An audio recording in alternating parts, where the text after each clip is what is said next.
My name is Dale Harrison, Senior Superintendent with Rogers O'Brien Construction. Nick Torres, Assistant Superintendent, Rogers O'Brien Construction. First off, after selection of a crane company, we go through a pre-con.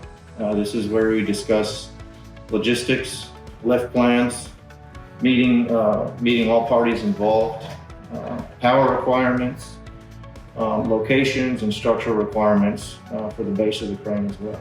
After the pre-con, we select a third-party inspector who will be on site during the erection of the crane for the full duration to make sure that everything's being installed as required and per code. Next, we have a stand down with all of our subs that are on site, notify them of all the logistics that we've gone through, the areas that they can't be working in, swing radiuses and such, make sure that they're all aware of dates, times, so that we can make sure that we're doing everything safely once they are on site. Next is the assembly of the tower crane.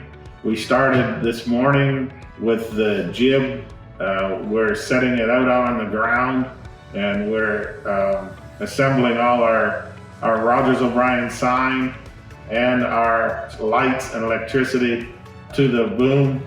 Then we will erect the tower and set the boom on the tower with all in one at one time. As we're erecting the main body of the jib, cab and the turntable is one of the largest and the heaviest portion of the tower crane.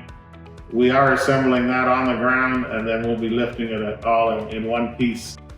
So after the crane has been fully erected, we have a third-party inspector will perform a load test, along with ensuring that the crane, all components of the crane have been erected per code. They check all the components, and we get a full sign-off from the third-party inspector after we've passed all of the tests. Thank you guys for your time. Happy holidays from the San Antonio team over here at the North Rim Corporate Campus.